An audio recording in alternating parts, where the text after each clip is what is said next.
வணக்கம் நேர்களே, நம்ம ஒரு செய்தி தொகுப்பிற்கு உங்களை வரவேற்கிறோம். தொடர்ந்து செய்திகளை பார்க்கலாம். கன்னியாகுமரி மாவட்டத்தில் 28,000 கோடி ரூபாய் மதிப்பில் கோவளம் மணக்குடி இடையே அமைய உள்ள பெருந்துறை முகத்திட்டத்தை மத்திய அமைச்சர் பொன் ராதாகிருஷ்ணன் தொடங்கி வைத்தார். மத்திய அமைச்சர்கள் நிதின் கட்கரி மற்றும் மன்சுக் மண்டாரி ஆகியோர் காணொலி மூலம் இந்த திட்டத்தை வாழ்த்து பேசினர். மக்கள் நலனுக்காக எதிரான இந்த திட்டத்தை எதிர்த்து போராட்டங்கள் நடத்த உள்ளதாக குமரி மக்கள் இயக்கத்தை சார்ந்தவர்கள் எச்சரிக்கை விடுத்தனர்.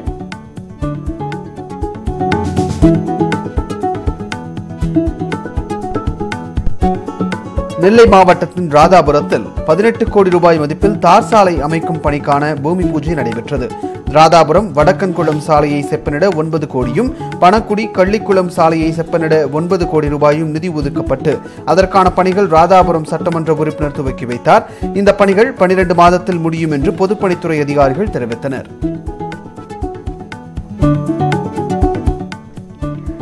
தஞ்சாவூர் கலை பண்பாடு மையம் சார்பில் நாகை மாவட்டம் மண்ணின் கலை விழா என்ற தலைப்பில் நாட்டுப்புற கலை நிகழ்ச்சி நடைபெற்றது.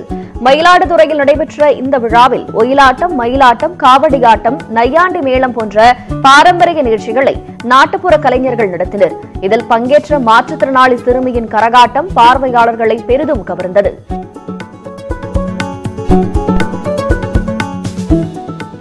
திருவள்ளூர் அருகே ஆற்று மணல் திருட்டில் ஈடுபட்ட 8 மாட்டு வண்டிகளை போலீசார் பறிமுதல் செய்தனர். மெய்யூரில் உள்ள ஆரணி ஆற்றில் சட்டவிரோதமாக மணல் திருடப்படுவதாக ஊத்துக்கோட்டை போலீசாருக்கு தகவல் கிடைத்தது. இதைத் தொடர்ந்து அங்கு சோதனை நடத்திய போலீசார் சென்றனர். போலீசாரை கண்டதும் மணல் கடத்தல் கும்பல் தப்பியோடியது. அங்கிருந்த மாட்டு வண்டிகளை பறிமுதல் செய்து போலீசார் விசாரணை நடத்தி வருகின்றனர். விழுப்புரம் மாவட்டம் கள்ளக்குறிச்சி வேளாண் உற்பத்தியாளர்கள் கூட்டுறவு விற்பனை சங்கத்தில் நடைபெற்ற பருத்தி வார சந்தையில் 1.5 கோடி ரூபாய்க்கு வர்த்தகமானது. கடலூர், பெரம்பலூர், திருவண்ணாமலை மாவட்டங்களைச் சேர்ந்த 1000க்கும் மேற்பட்ட விவசாயிகள் அறுவடை செய்த 8,300 பஞ்சு மூட்டைகள் விற்பனைக்காக கொண்டு வரப்பட்டன. 1 குவிண்டால் எல்ஆர்ஐ ரக பருத்தி 5,000 ரூபாய்க்கு கொள்முதல் செய்யப்பட்டது. சுபின் ரகத்திற்கு 7,000 ரூபாய் விலை நிர்ணயம் செய்யப்பட்டிருந்தது.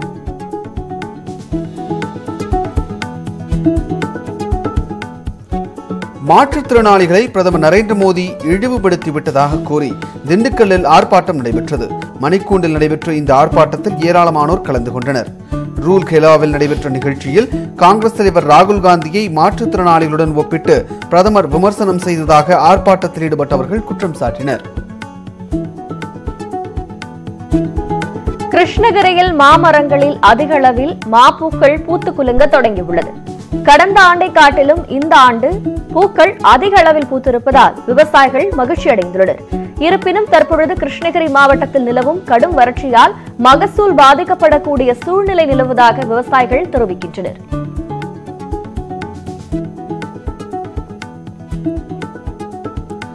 கிராமிய கலைகள் அழிந்து விடாமல் பாதுகாக்க விவசாயி ஒருவர் பொதுமக்களுக்கு கும்மி ஆட்ட பயிற்சி கொடுத்து விழிப்புணர்வை ஏற்படுத்தி வருகிறார்.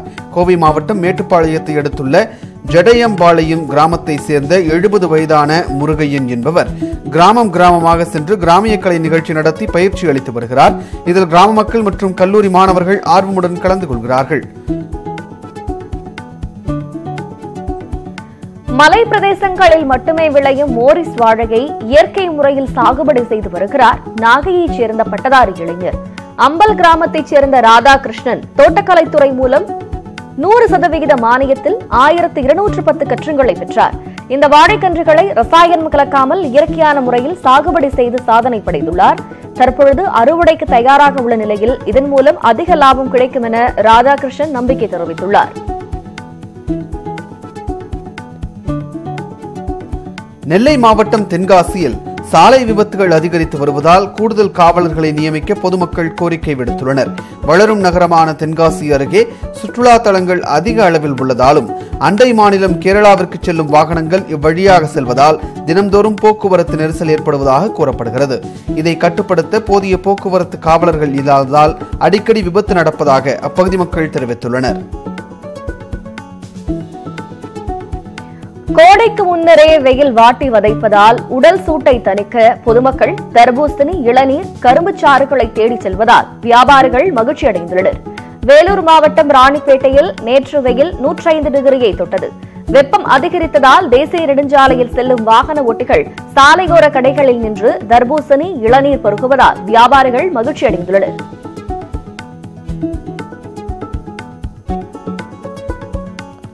ராமநாதபுரம் மாவட்டத்தில் தேசிய லோக் அதாலத் நிகழ்ச்சி நடைபெற்று உள்ளதாகவும் அதில் 3000க்கும் மேற்பட்ட வழக்குகளை முடித்து வைக்க திட்டமிட்டுள்ளதாக மாவட்ட நீதிபதி கயல்விழி தெரிவித்துள்ளார். பரமக்குடி, கமுதி, முதுகுளத்தூர், திருவாடனை, ராமேஸ்வரம் ஆகிய நீதிமன்றங்களில் நாளை மறுதினம் 25 அமர்வுகள் அமைத்து வழக்குகள் விசாரணைக்கு எடுத்துக் கொள்ளப்பட்டு தீர்வு காணப்பட உள்ளதாகவும் அவர் கூறினார். அரியலூர் மாவட்டம் செந்துறையில் உயிரிழந்த ஆசிரியரின் உடல் அரசு மருத்துவக் கல்லூரிக்கு தானம் செய்யப்பட்டது. செந்துறை அரசு ஆண்கள் மேல்நிலைப் பள்ளியில் பணியாற்றி வந்த ஆசிரியர் கமலம் உடல்நலக்குறைவால் உயிரிழந்தார். தனது இறப்பிற்கு பிறகு உடலை மருத்துவ மாணவர்கள் பயன்பெறும் வகையில் தானமாக வழங்க வேண்டும் என்று அவர் எழுதி வைத்திருந்தார். அதுபோல இறந்த பிறகு ஆசிரியை உடல் திருச்சி அரசு மருத்துவக் கல்லூரி மருத்துவமனைக்கு அனுப்பி வைக்கப்பட்டது.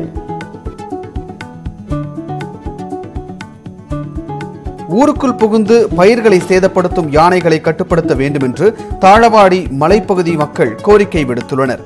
ஈரோடு மாவட்டம் சத்தியமங்கலம் வனப்பகுதியில் வெயிலின் தாக்கம் அதிகரித்துள்ளதால் போதிய உணவு மற்றும் குடிநீர் இல்லாமல் வனத்தை விட்டு வெளியேறும் யானைகள் விவசாய நிலத்தில் புகுந்து விடுகின்றன. இதனால் பல லட்சம் ரூபாய் மதிப்பிலான பயிர்கள் சேதமடைந்துள்ளதாக விவசாயிகள் குற்றம் சாட்டியுள்ளனர். அரசின் நலத்திட்டங்களை விளக்கும் புகைப்பட கண்காட்சியை பெரம்பலூர் சட்டமன்ற உறுப்பினர் தமிழ்ச்செல்வன் தொடங்கி வைத்தார். செய்தி மற்றும் மக்கள் தொடர்புத்துறை சார்பில் பெரம்பலூர் அருகே உள்ள சிறுவாச்சூரில் இந்த புகைப்பட கண்காட்சி ஏற்பாடு செய்யப்பட்டிருந்தது. இந்நிகழ்ச்சியில் அரசின் நலத்திட்டங்கள் அடங்கிய கையேட்டை எம்எல்ஏ தமிழ்ச்செல்வன் வெளியிட அதனை பெற்றுக்கொண்ட பொதுமக்கள் கண்காட்சியை ஆர்வத்துடன் பார்வையிட்டனர். பாரிஸில் நடைபெற்ற சர்வதேச செஸ் போட்டியில் 3ஆம் இடம் பிடித்து வெள்ளிப்பதக்கம் வென்ற ஈரோட்டை சேர்ந்த பள்ளி மாணவனை இந்திய செஸ் அமைப்பு 61வது கிராண்ட் மாஸ்டராக அறிவித்துள்ளது. தனியார் பள்ளியில் 11ஆம் வகுப்பு படித்து வரும் இனியன் என்ற மாணவன் 2 கிராண்ட் மாஸ்டர்களுடன் போட்டியை சமன் செய்து வெள்ளிப்பதக்கத்தை பெற்றார். செஸ் சாம்பியன் விஸ்வநாதன் ஆனந்த் இவருக்கு தன்னுடைய ட்விட்டர் பக்கத்தில் வாழ்த்து தெரிவித்துள்ளார்.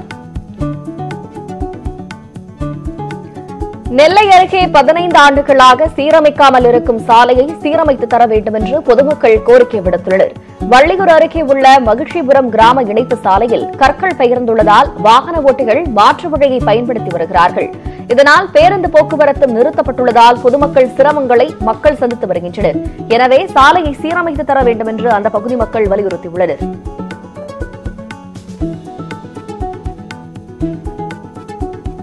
நாகை மாவட்டத்தில் சாக்குப்பைகள் பற்றாக்குறையால் நெல் கொள்முதல் செய்யும் பணிகள் நிறுத்தப்பட்டுள்ளன.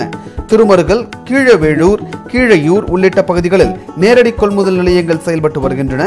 இந்த கொள்முதல் நிலையங்களுக்கு 1 கோடி சாக்குப்பைகள் தேவைப்படுவதாகவும் ஆனால் கைவசம் 30 லட்சம் சாக்குப்பைகள் மட்டுமே இருப்பதாகவும் அதிகாரிகள் தெரிவித்துள்ளனர். சாக்கு பற்றாக்குறையால் இரவு பகலாக கொள்முதல் நிலையத்தில் காத்திருப்பதாக விவசாயிகள் தெரிவித்துள்ளனர்.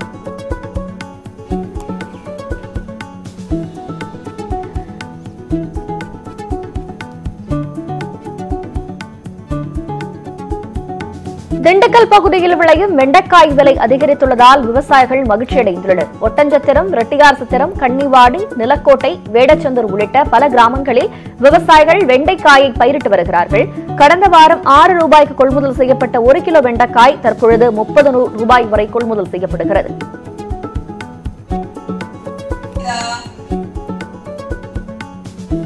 சென்னையை அடுத்த அயப்பாக்கத்தில் அமைந்துள்ள ஸ்ரீ வெங்கடேஸ்வரா வித்யாலயா மேல்நிலைப் பள்ளியில் மழலையர் பட்டமளிப்பு விழா நடைபெற்றது.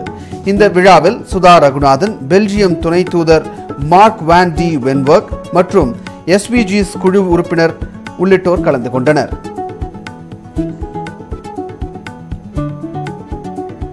சிவகங்கை மாவட்டம் தேவக்கோட்டை அருகே அதிகாலையில் வீடு புகுந்து பெண்ணின் கழுத்தில் கத்தியை வைத்து மிரட்டி நகை மற்றும் பணம் கொள்ளையடிக்கப்பட்ட சம்பவம் அதிர்ச்சி ஏற்படுத்தியுள்ளது. தேவக்கோட்டையில் சாரா பேபி என்பவர் 2 மகள்களுடன் தனியாக வசித்து வந்தார். இந்நிலையில் இன்று அதிகாலை 3 மணியளவில் வீட்டின் கதவை உடைத்து உள்ளே புகுந்த 3 இளைஞர்கள் சாரா பேபி கழுத்தில் கத்தியை வைத்து மிரட்டி 16 சவரன் நகை மற்றும் 50,000 ரூபாய் பணத்தை கொள்ளையடித்து சென்றனர்.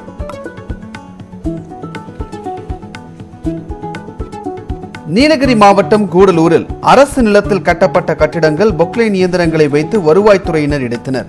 நகராட்சிக்கு உட்பட்ட காழம்புழா பகுதியில் தனிநபர் ஒருவரால் அரசு நிலம் ஆக்கிரமிக்கப்பட்டு கட்டிடம் கட்டப்பட்டிருந்தது. இது தொடர்பான வழக்கில் கட்டிடத்தை இடிக்க நீதிமன்றம் உத்தரவிட்டது. கோவை சிங்காநல்லூர் வரதராஜபுரத்தில் செயல்பட்டு வரும் இஎஸ்ஐ மருத்துவமனை துப்புரவு பணியாளரை செவிலியர் கண்காணிப்பாளர் தன்னுடைய சொந்த பணிக்காக பயன்படுத்தும் வீடியோ வெளியாகி பரபரப்பை ஏற்படுத்தியுள்ளது. ஒப்பந்த அடிப்படையில் துப்புரவு மற்றும் பாதுகாப்பு பணியில் இருக்கும் ஊழியர்களை ஆதிலட்சுமி என்ற செவிலியர் சொந்த பணிக்காக பயன்படுத்தியுள்ளார். இது தொடர்பாக தமிழ்நாடு தூய்மைப் பணி தொழிலாளர் சங்கம் சார்பாக மாவட்ட ஆட்சியரிடம் புகார் மனு அளிக்கப்பட்டுள்ளது.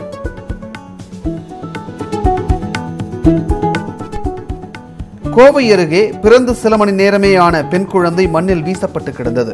கவுண்டம்பாளையம் கோவை திருப்பதி கோவில் அருகில் கிடந்த குழந்தையை பார்த்த பொதுமக்கள் போலீசாருக்கு தகவல் கொடுத்தனர். அங்கு வந்த காவல்துறையினர் குழந்தையை முதலுதவி சிகிச்சைக்காக தனியார் மருத்துவமனையில் அனுமதித்தனர். குழந்தையை யார் வீசிச் சென்றார்கள் என்று கண்காணிப்பு கேமரா காட்சிகள் மூலம் விசாரணை நடத்தி வருகின்றனர்.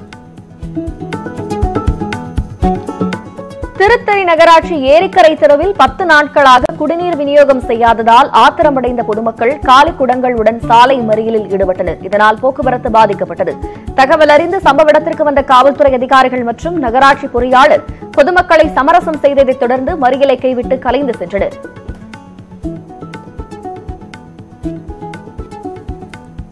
தமிழகத்தில் கோடைக்கு முன்பே வெயிலின் கொடூரம் அதிகமாக உள்ளதால் அதன் தாக்கத்திலிருந்து மக்களை காக்கவும் உலக நன்மைக்காகவும் திருச்சி உலகநாதபுரம் முத்துமாரியம்மனுக்கு லட்சார்ச்சனை நடைபெற்றது. இந்த நிகழ்வில் திரளான பக்தர்கள் கலந்து கொண்டு வழிபட்டனர். இதில் 12 சிவாச்சாரியர்கள் பங்கேற்று அம்மன் மூலமந்திரத்தை பாராயணம் செய்தனர். கோடை வெயிலின் தாக்கத்திலிருந்து போக்குவரத்து காவல்துறையினரை காக்கும் வகையில் சோலார் தொப்பி மற்றும் கண்ணாடி வழங்கும் நிகழ்ச்சி இன்று தொடங்கி வைக்கப்பட்டது. போக்குவரத்து போலீசாருக்கு இருக்கும் இடத்திற்கே சென்று நீர்மோர் வழங்கும் திட்டமும் இன்று முதல் நடைமுறைப்படுத்தப்பட்டுள்ளது. நீர்மோர் வழங்கும் பணி 3 மாதங்களுக்கு தொடர்ந்து நடைபெற உள்ளதாக காவல்துறை அதிகாரிகள் தெரிவித்துள்ளனர். புதுக்கோட்டை மாவட்டம் அன்னவாசல் அருகே வைக்கோல் போர் ஏற்றி வந்த டிராக்டர் மீது மின்கம்பி உரசியதால் தீப்பற்றி எரிந்தது. வவ்வனேரியை சேர்ந்த சுப்பிரமணியன் கடாரன்பட்டியில் கிடந்த டிராக்டரில் வைக்கோல் ஏற்றி வந்திருக்கிறார். டிராக்டர் வவ்வனேரி கிராமத்தில் வயற்காட்டில் சென்றபொழுது அவ்வழியாக தாழ்வாக சென்ற மின்கம்பத்தில் பட்டதால் தீப்பற்றி எரிந்தது. தகவல் அறிந்து வந்த தீயணைப்பு வீரர்கள் 2 மணி நேரத்திற்கு மேல் போராடி தீயை அணைத்தனர். திருப்பூர் அருகே அரசு பள்ளிக்கு பொதுமக்கள் மற்றும் மாணவர்களின் பெற்றோர்கள் சார்பில் சீர்வரிசை வழங்கப்பட்டது. நல்லூர் பகுதியில் இயங்கி வரும் மாநகராட்சி நடுநிலைப் பள்ளியில் 400க்கும் மேற்பட்ட மாணவ மாணவிகள் பயின்று வருகிறார்கள். இந்த பள்ளிக்கு தேவையான பெஞ்ச், டிஜிட்டல் உபகரணங்களை சீர்வரிசையாக ஊர்வலமாக எடுத்து வந்து வழங்கினர். இந்த பொருட்களை தலைமை ஆசிரியர் மற்றும் ஆசிரியர்கள் பெற்றுக் கொண்டனர். நாகை மாவட்டம் சீர்காழி அருகே புதூரில் பயிர் காப்பீடு வழங்க கோரி விவசாயிகள் சாலை மறியலில் ஈடுபட்டனர். குன்னம், ஏலத்தூர், மாதிரவேளூர், ஆர்ப்பாக்கம், அரசூர் உள்ளிட்ட கிராமங்களைச் சேர்ந்த விவசாயிகளுக்கு 2017 மற்றும் 2018 ஆண்டிற்கான காப்பீட்டுத் தொகை வழங்கப்படவில்லை என்று கூறப்படுகிறது. இதை கண்டித்து நூற்றுக்கணக்கானோர் சீர்காழி சிதம்பரம் சாலையில் மறியலில் ஈடுபட்டனர். இதனால் 1 மணி நேரம் போக்குவரத்து பாதிக்கப்பட்டது. திருச்சி மாவட்டத்தில் 38 குழந்தை திருமணங்கள் தடுத்து நிறுத்தப்பட்டுள்ளதாக மாவட்ட சமூக நல அலுவலர் தமுனிஷா தெரிவித்துள்ளார். சமக்கல்வி இயக்கம் சார்பில் குழந்தை திருமணம் குறித்த தமிழ்நாடு அளவிலான ஆய்வறிக்கை வெளியிடும் நிகழ்ச்சி திருச்சியில் இன்று நடைபெற்றது. இந்நிகழ்ச்சியில் கலந்து கொண்டு ஆய்வறிக்கையை தமுனிஷா வெளியிட்டார். பின்னர் செய்தியாளர்களிடம் பேசிய அவர், வரும் காலத்தில் தன்னார்வ அமைப்புகளை இணைத்து குழந்தை திருமணங்களை தடுக்க நடவடிக்கை மேற்கொள்ளப்படும் என்று கூறியுள்ளார். துப்புரவு தொழிலாளர்களுக்கு நலவாரிய பதிவினை நாமக்கல் சட்டமன்ற உறுப்பினர் பாஸ்கர் தொடங்கி வைத்தார். நாமக்கல் நகராட்சியில் உள்ள அனைத்து வார்டுகளிலும் துப்புரவு தொழிலாளர்கள் அதிக அளவில் உள்ளனர். அவர்களை நலவாரியத்தில் உறுப்பினராக சேர்க்கும் பணி நாமக்கல் நகராட்சி அலுவலகத்தில் நடைபெற்றது. இதில் ஏராளமானோர் கலந்து கொண்டு உறுப்பினர்களாக பதிவு செய்து கொண்டனர். ஓய்வூதிய உயர்வு மற்றும் சலுகைகளை வழங்க கோரி மத்திய அரசை கண்டித்து ஓய்வூதியர்கள் திருச்சியில் கண்டன ஆர்ப்பாட்டத்தில் ஈடுபட்டனர். மாவட்ட ஆட்சியர் அலுவலகம் அருகில் கூடியவர்கள் மத்திய அரசின் தனியார் மற்றும் பொதுத்துறை நிறுவனங்களில் பணியாற்றி ஓய்வு பெற்றவர்களுக்கு விலைவாசி உயர்விற்கேற்ப அகவிலைப்படியுடன் கூடிய குறைந்தபட்ச மாத ஊதியத்தை 9,000 வழங்கிட வேண்டும் என்று வலியுறுத்தினர். இடைக்கால நிவாரணமாக கோசியாரி கமிட்டி பரிந்துரையின்படி பஞ்சப்படியுடன் 3,000 ரூபாய் வழங்க வேண்டும் என ஆர்ப்பாட்டத்தில் வலியுறுத்தப்பட்டது.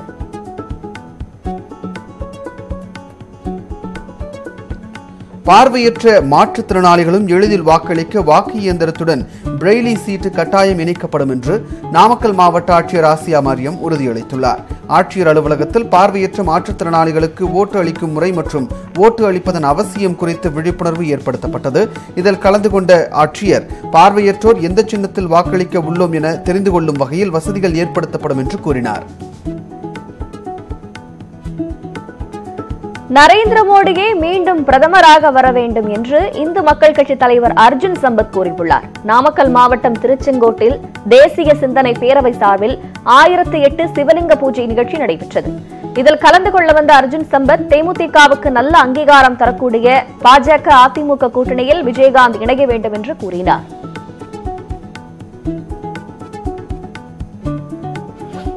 மணல் கொள்ளை பற்றி புகார் தெரிவித்தால் காஞ்சிபுரம் அருகே நடைபெற்ற கோவில் திருவிழாவில் கற்களை வீசி சிலர் தாக்கினர். இதனால் அங்கு பதற்றம் ஏற்பட்டது. காவலான் கேட் பகுதியில் வேகவதி ஆற்றில் சிலர் மணல் கொள்ளையில் ஈடுபட்டு வந்தனர். அதை கண்டித்து அப்பகுதி பொதுமக்கள் காவல்துறையிடம் புகார் அளித்துள்ளனர். இதனால் கோபமடைந்த அந்த கும்பல் இன்று நடைபெற்ற மயான கொள்ளை விழாவின் போது கற்களை வீசினர். வேலூர் பஜார் வீதியில் பிரபலமான சாமுண்டேஸ்வரி, பிரகாஷ் ஆகிய தங்க நடிகைகளில் பல மணி நேரமாக வருமான வரித்துறையினர் தொடர்ந்து சோதனை நடத்தி வருகிறார்கள். சோதனையில் முக்கிய ஆவணங்கள் சிக்கியதாக கூறப்படுகிறது. இதனிடையே 2 கடை உரிமையாளரிடமும் தீவிர விசாரணை நடத்தப்பட்டு வருகிறது. இந்த சோதனையில் மிகப்பெரிய அளவில் வரி ஏய்ப்பு நடந்துள்ளது கண்டுபிடிக்கப்பட்டுள்ளதாக முதற்கட்ட தகவல்கள் தெரிவிக்கின்றன.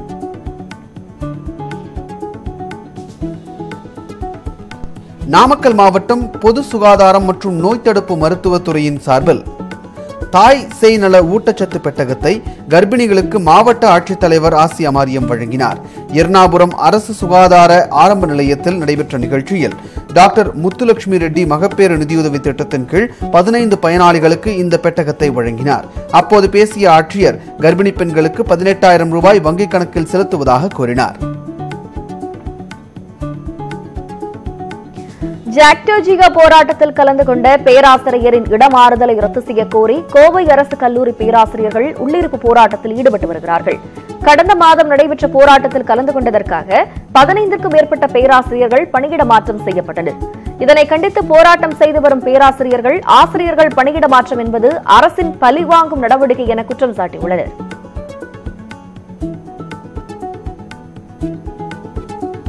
திருவண்ணாமலை அரசு மருத்துவக் கல்லூரி மருத்துவமனையில் ஆவின் பாலக விற்பனை மையத்தை மாவட்ட ஆட்சியர் கந்தசாமி திறந்து வைத்தார். பொதுமக்கள் நடமாட்டம் அதிகமாக உள்ள இந்த இடத்தில் ஆவின் பாலகம் மற்றும் விற்பனை மையத்தை அமைக்க வேண்டும் என்று மாவட்ட ஆட்சியர் கந்தசாமி உத்தரவிட்டிருந்தார். இதையடுத்து 7 லட்சம் ரூபாய் செலவில் மாவட்ட பால் உற்பத்தியாளர் கூட்டுறவு ஒன்றியம் சார்பில் புதிதாக ஆவின் பாலகம் கட்டிடம் அமைக்கப்பட்டு திறப்பு விழா நடைபெற்றது. விருதுநகர் அருகே கண்மாய் மதகை சீர் செய்ய வேண்டும் என்று கோரிக்கை எழுந்துள்ளது. சத்திரரெட்டிப்பட்டியில் உள்ள கண்மாய் மதகு நீண்ட நாட்களாக பழுதடைந்து காணப்படுகிறது. இதனால் கண்மாய்க்கு வரும் மழைநீர் அனைத்தும் தேங்காமல் வழிந்தோடுவதாக அந்த பகுதி மக்கள் தெரிவிக்கின்றனர். இதனால் இந்த பகுதியில் நிலத்தடி நீர்மட்டம் குறைந்து வருவதாக பொதுமக்கள் கூறினர்.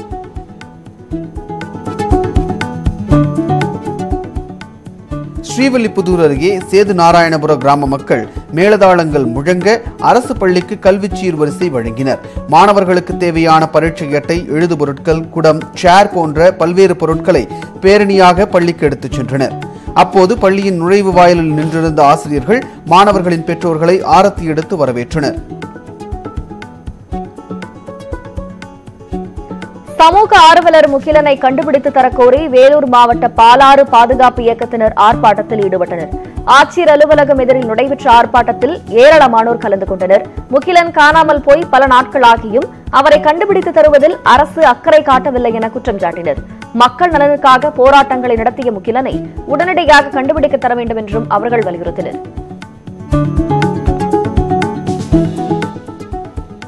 சேலம் மாவட்ட ஆட்சியர் அலுவலகத்தில் வெடிகுண்டு வைத்திருப்பதாக தகவல் வந்ததை தொடர்ந்து அங்கு சோதனை நடத்தப்பட்டது. சேலம் ஆட்சியரகத்தில் வெடிகுண்டு வைத்திருப்பதாகவும் சற்று நேரத்தில் வெடிக்கப் போவதாகவும் சென்னை காவல்துறை கட்டுப்பாட்டு அறைக்கு தகவல் வந்துள்ளது. உடனடியாக சேலம் காவல்துறைக்கு தகவல் கொடுக்கப்பட வெடிகுண்டு தடுப்பு பிரிவு போலீசார் மோப்பநாய் உதவியுடன் சோதனை நடத்தினர். ஆட்சியரக குப்பை தொட்டிகளில் கூட தீவிரமாக தேடப்பட்டது. சோதனையின் முடிவில் வெடிகுண்டு மிரட்டல் புரளி என்பது தெரியவந்தது. திருவள்ளூர் மாவட்டம் கும்மிடிப்பூண்டி வட்டார போக்குவரத்து ஆய்வாளர் அலுவலகத்திற்கு லஞ்ச ஒழிப்பு போலீசார் நடத்திய சோதனையில் கணக்கில் வராத பணம் மற்றும் ஆவணங்கள் சிக்கின. ரகசிய தகவலின் அடிப்படையில் 12 பேர் கொண்ட லஞ்ச ஒழிப்பு அதிகாரிகள் போக்குவரத்து ஆய்வாளர் அலுவலகத்தில் அதிரடி சோதனை மேற்கொண்டனர். 5 மணி நேரத்திற்கு மேலாக நீடித்த இந்த சோதனையில் கணக்கில் வராத 1,85,000 ரூபாய் பணம் மற்றும் முக்கிய ஆவணங்கள் பறிமுதல் செய்யப்பட்டன. ஆய்வாளர் முருகேசன் மீது துறை ரீதியிலான நடவடிக்கை எடுக்கப்படும் என லஞ்ச ஒழிப்புத்துறை அதிகாரிகள் தெரிவித்தனர்.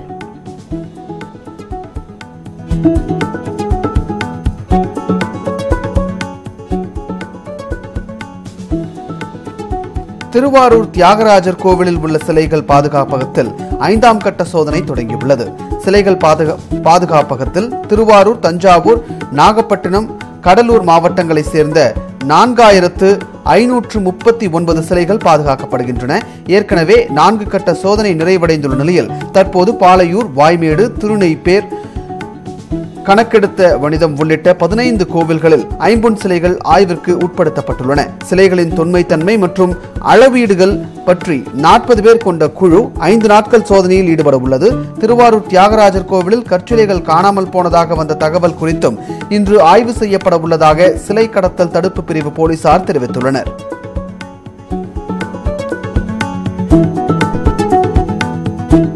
இத்துடன் நம்ம ஒரு செய்திகள் நிறைவடைந்தன. மேலும் செய்திகளை விரிவாக தெரிந்து கொள்ள www.news18tamil.com என்ற இணையதளத்தை பாருங்கள்.